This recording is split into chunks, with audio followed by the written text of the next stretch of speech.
Mi querido Beto Merlo, nuestro analista, nuestro politólogo, activista, ya sabe usted, ya lo conoce. ¿Cómo estás, mi querido Beto? Muy buenos días. ¿De qué vamos a ¿Qué hablar tal, hoy? Jorge? Del tema obligado. ¿Cómo estamos? Muy buen día. Muy buen día, mi querido Beto. El tema obligado para hoy, 26 de septiembre, desde luego, mi querido Beto. El tema obligado para hoy y para todos los 26 de septiembre que tengamos de ahora en adelante, Hijo, porque la verdad es que pues no es para menos recordar uno de los casos, yo creo que más simbólicos y más lamentablemente representativos de la impunidad y del imperio de la injusticia en nuestro país, aquí en México, con pues los 43 eh, normalistas de Ayotzinapa, Guerrero, que exactamente un día como hoy, pero de hace 2 años, pues cayeron en manos del narcotráfico, con el beneplácito, por supuesto, y con la anuencia de el propio Estado mexicano, digo Estado mexicano porque estuvieron involucrados tanto gobiernos municipales como gobierno estatal de Guerrero y el propio gobierno federal. Y bueno, pues a la fecha ya son 2 años que hemos pasado sin 43. oye, qué desafortunado, mi Beto, que en el calendario estamos llenos de fechas fatídicas del 2 de octubre, el 10 de junio, ¿no? El halconazo, la matanza de Chiapas, la de Tlatelolco. Aguas Blancas, estamos llenos de fechas trágicas en nuestra historia y además de la historia contemporánea, o sea, no son fechas del pasado, de la lucha social, de la independencia, la revolución, no, es de nuestra historia contemporánea en la que estamos llenos de agravios como sociedad, mi Beto, qué desafortunado. Y ahora, como tú dices, pues el 26 de septiembre se suma a este calendario de fechas fatídicas, funestas.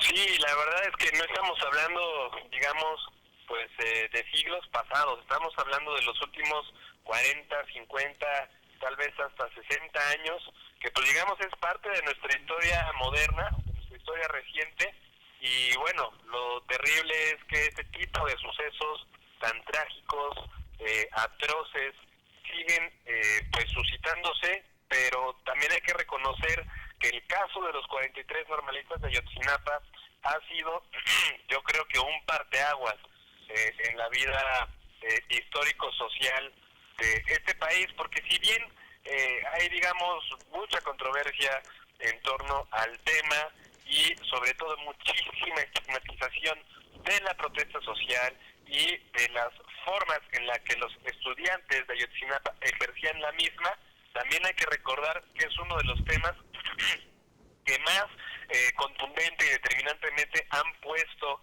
el dedo en la llaga de todas las falencias del gobierno de la República que terminaron por pues permitir que este lamentable episodio de la historia de México se escribiera. Hay que recordar muy claramente pues algunas manifestaciones y concentraciones que se han realizado en estos últimos 2 años para señalar precisamente como gran parte de la responsabilidad o de responsable al propio Estado mexicano. Yo les voy a recomendar en lo personal un excelente análisis de José Merino, catedrático del CIDE, entre muchas otras cosas, que se llama Genealogía del Terror. Y en este artículo podemos encontrar cómo es, o por lo menos cuál es la parte, mucho más claramente, que le correspondía al Estado mexicano realizar para evitar esta tragedia. Pepe Merino ahí nos hace una narración exquisita y un análisis estadístico de cómo fue que desde que el gobierno de la República tomó protesta con Enrique Peña Nieto como presidente, no hizo nada, absolutamente nada, ni con el gobierno municipal, ni con el gobierno estatal, para poder atender las cifras de violencia y de homicidios dolosos y por supuesto a manos del crimen organizado que se habían disparado en los últimos años. Entonces, de acuerdo a la ley nacional, a la ley de seguridad nacional, por supuesto, uno de los principales menesteres del gobierno de la República es combatir al crimen organizado, pero con inteligencia, no a balazos y no en una medición absurda y bruta de fuerza simplemente. Y bueno, pues lo que tenemos ahora es precisamente esto, la normalización de las desapariciones, la normalización de la violencia en el país, la normalización de estas supuestas verdades históricas que son creadas precisamente desde las propias instituciones del gobierno de la República, y eso me parece que es algo simple y sencillamente inaceptable. En estos tiempos a mí me parece que es muy importante que podamos abrazar la memoria de estos chicos y chicas, abrazar la memoria de todas aquellas personas que han sido víctimas de la omisión de nuestros gobiernos, porque un pueblo que no tiene memoria, pues simple y sencillamente se está autocondenando a verla repetida tarde que temprano, mi Jorge. Así es, mi Beto, desafortunadamente, se hablaba mucho, por ejemplo, en el sexenio pasado, de la violación a los derechos humanos como parte de la guerra contra el narcotráfico, y ahora esta crisis de derechos humanos se ha extendido no solo por la lucha criminal y la muerte de inocentes, sino por ese accionar criminal que se ha permitido continuar en este gobierno y que ha tenido consecuencias como esta. Lo peor de este asunto, digamos, tan malo una cosa como otra, tan malo el origen, que fue la desaparición y secuestro de estos jóvenes, como todo lo que vino después, mi Beto, es lo peor, decíamos hace ratito, fue un antes y un después para el gobierno de Peña Nieto, porque no solo es lo que ocurrió en Iguala, sino lo que ha ocurrido después en la PGR, lo que ha ocurrido después con el grupo de expertos que no los dejaron bien a bien terminar su investigación. Primero los llaman y después los corren, lamentada verdad histórica, todo esto que ha venido a agravar una situación en lugar de habérsele puesto rápidamente un esclarecimiento, haber tratado realmente de darle una salida fácil como al parecer lo intentó el ex procurador Murillo, y esto lo hemos visto como una constante en este gobierno, por ejemplo con el caso de el conflicto magisterial, que de un conflicto en lugar de solucionarlo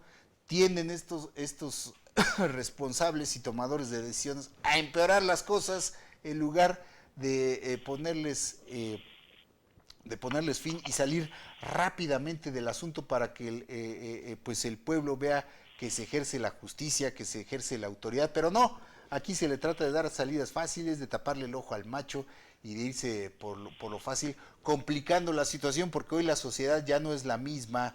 En el 2 de octubre, por ejemplo, que quedó la sociedad después pasiva, después de la matanza o de otros hechos lamentables, deleznables que ha habido en nuestra historia reciente, mi Beto. Peor lo que ha ocurrido todavía, digo, lástima, terrible, trágico lo que ocurrió hoy hace 2 años, pero peor lo que ha ocurrido después, ¿no, mi Beto? Bueno, lo que pasa es que como bien señalas, esto no es un hecho aislado. Lo que vino a la postre como Tanguato, Tlatlaya, Nochixtlán, que son también pues muestras del terror que se vive en el país en general, Sí, de aunque nuestros ineptitud. gobiernos nos intenten vender pantallas de que la cosa es completamente distinta, ¿no? Es decir, no es un hecho aislado, por el contrario, como te decía, a mí me parece que es una muy clara muestra de la generalidad que se vive en el clima político nacional, y pues como bien dices, ¿no? Vinieron este grupo interdisciplinario de expertos, el GIEI, por parte de la Comisión Interamericana de Derechos Humanos, y ¿qué fue lo que pasó? Fueron víctimas de hostigamiento, fueron víctimas de amedrentamiento, fueron Sí. víctimas de muchísimas De limitaciones. descrédito, Lo que incluso quieren una campaña hacerlas, de ¿no? descrédito en su contra, ¿no? Una campaña de descrédito para, pues obviamente, echar atrás sus Bueno, versiones primero que... no los dejaron hacer su chamba, y después cuando pudieron hacer su chamba con todas las adversidades que enfrentaron por parte del gobierno de la República y comenzaron a incomodarlo, pues por supuesto que lo primero que hicieron fue pues tocarle las golondrinas, ¿no? Sí, Y sí, bueno, sí, pues sí. muchas gracias, pero pues aquí ya no son bienvenidos. Y recordemos también que posteriormente a este caso, unos meses después, la Comisión Interamericana de Derechos Humanos entró en una crisis financiera muy grave que puso pues en jaque precisamente a su funcionamiento, porque ya no había ni siquiera dinero para poder pagar la nómina, ¿no? Entonces, por un lado tenemos un gobierno que defiende a capa y espada su supuesta una verdad absoluta que a mí me parece que nunca tuvo un nivel mínimo de sostenibilidad, es decir, no habían pruebas, argumentos ni ideas que lo pudieran sostener, y por otro lado tenemos un grupo de expertos que vienen a darnos luz sobre el tema y que por supuesto no son bien recibidos por el Estado mexicano, aun cuando simulara que así era, ¿no? Y digo, prueba de ello es que pues dentro de esta verdad histórica, que Jesús Murillo Caram, porque me parece que sí es muy importante poder recordar los nombres a estas alturas, dentro de esta verdad histórica se había puesto a prueba, ¿no? O se mandó a un dictamen pericial algunos de los restos que se encontraron en Cocula, alegando pues que los estudiantes habían sido calcinados, y estos restos fueron enviados a la Universidad de Innsbruck en Austria. Y bueno, el dictamen final fue que el ADN que se pudo encontrar dentro de estos restos no era compatible con el ADN de los normalistas de Ayotzinapa. Entonces, yo creo que esto, Jorge, más allá de un tema de coyuntura, más allá de un tema del 2014, va a ser hoy más que nunca, creo, un tema del 2018, porque creo que muy seguramente algunos de los candidatos, sobre todo los de oposición, deben y deberían tomar este caso como parte de las propuestas de campaña en el siguiente sentido. México no posee una comisión de la verdad como sí la poseen otros países en Latinoamérica, que es prácticamente una comisión completamente institucionalizada, completamente formalizada, muy al estilo del GIEI, del Grupo Interdisciplinario de Especialistas. Y totalmente autónoma, mi Beto. Ajá. Y totalmente autónoma, digo, y totalmente autónoma, además. Y totalmente autónoma, por supuesto. Entonces, esta Comisión de la Verdad, pues no estaría sujeta de la beneplacencia, de la buena o mala voluntad del gobierno, sino que, como te decía, ya sería toda una institución dentro del sistema político mexicano. Y eso a mí me parece que es algo muy importante, porque esta Comisión de la Verdad ha tenido muy buenos resultados en otros países, por ejemplo, en Honduras y en Guatemala, en donde uno precisamente de estos países se puede hacer a través de la investigación que se realizó en esta comisión, renunciar al propio presidente Otto, ¿no? Como muchos quisiéramos poder verlo en México. Entonces, me parece que es tema obligado de cualquier candidato o candidata a la presidencia de la República en 2018 poner el dedo sobre el renglón y ofrecer a el electorado mexicano la posibilidad o incluso la garantía, porque me parece que no depende de otra cosa más que de voluntad política, la garantía de poder instaurar en México una comisión de la verdad que nos ayude, que nos dé luz, que pueda hacer una investigación completamente imparcial sobre estos casos y que por supuesto nos conduzca a poder tener certeza absoluta de quiénes son los responsables de cada violación a derechos humanos que existe en nuestro país. Sí, tener mecanismos realmente efectivos a la mano para que estos casos se esclarezcan a fin de que no se repitan, que es lo más importante, mi Beto, porque como decimos, estamos llenos de fechas de agravio en contra de la sociedad, y como no hay castigo ejemplar a estos responsables, ya sea de cualquier nivel en el que se encuentres, pues vuelven a ocurrir y se suman nada más, decíamos hace rato, como aquella serie gringa, a los misterios sin resolver, y nos quedamos especulando como sociedad y rumiando en contra de aquellos que han hecho un abuso del poder que se les da para servirnos y protegernos, y no para todo lo contrario, como fue en este caso de Ayotzinapa y tantos otros más, mi Beto. Muchísimas gracias. ¿Y sabes qué es lo más lamentable del caso, Jorge?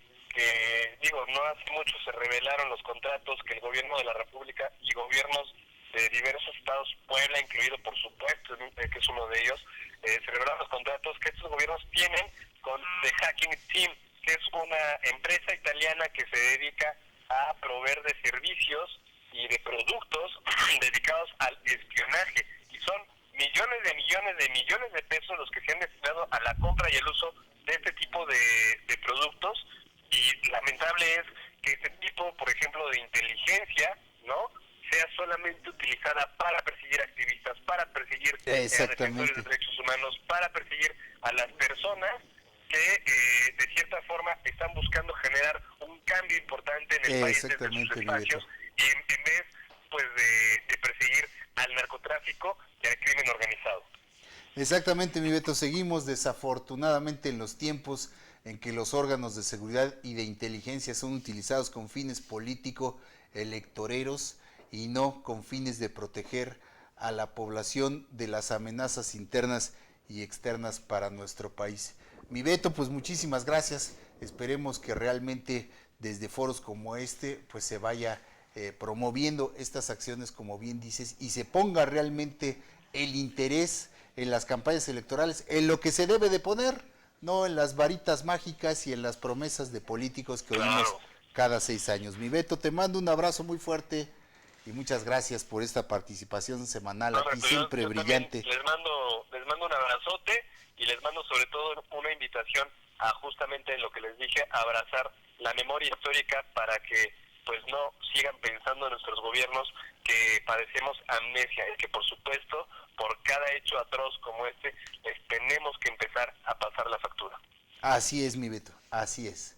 Muchísimas gracias por ello. Quien no conoce su historia está condenado a repetirlo y es lo que nos pasa en este país desafortunadamente. Un abrazo, mi Beto. Muchas gracias. Que tengas excelente semana, mi Beto. Muchas gracias. Vamos a hacer un corte, queridos amigos, y continuamos con más aquí en Disyuntiva TV.